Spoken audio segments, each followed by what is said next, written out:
According to the dictionary, inevitable means something that's certain to happen or unavoidable.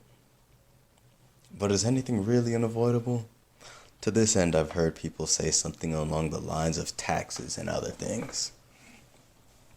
This, however, has shown to be very much evitabatable by a not so famous figure, one very few of you may know as the one who single-handedly was responsible for one of the greatest deeds done in history.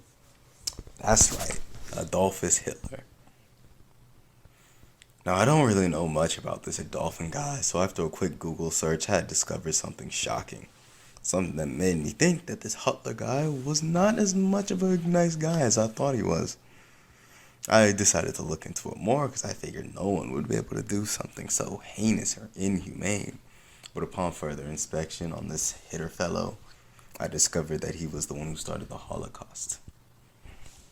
Now, if you're anything like me, along with the vast majority of other educated folks, you will have heard about the Holocaust, but only in passing, and you really only know about it as a political hoax done in September of 2001, when America got their Mountain Dew tariffs increased by about 8%, despite not having any representatives in the mountains of dew.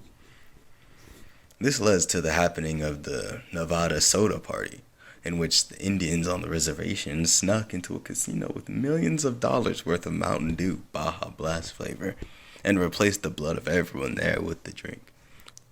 We will refer to the people who had their blood replaced as Dew people. After a quick search, I discovered that the average adult human body has about 6 to 8 blood.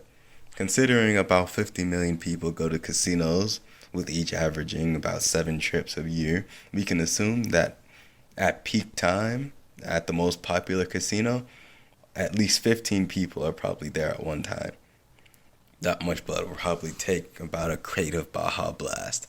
So with the remaining crates that they had, the Dew people, along with the surviving Indians, carried them and dumped them into the Boston Harbor. PepsiCo, the owner of Mountain Dew, losing an estimated $43 plus processing and handling. This made PepsiCo issue an official statement, as the acts of the Dew people's actions stopped them from being able to buy a small indie gaming company called Google and expand their market from just soft drinks. As it was close to the end of the year, Pepsi couldn't make any more moves, as all their pop would soon be frozen due to the cold of the winter months. They readied their stuff for the yearly company hibernation, and then that ended the 20th century. By this time, the Koch brothers saw the turmoil that Pepsi was in and decided to move first when the warmer months hit. So when early January rolled around, Coca-Cola sold their shares of Bitcoin, committed various war crimes against the Geneva Conventions.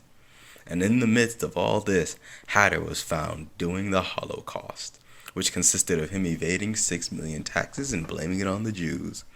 He went on to redeem himself by being on the beaches of Normandy with our troops, went down into a bunker and put sleepy pellets into Doppler and his wife, where they remain in cryosleep until the world is in need of them again.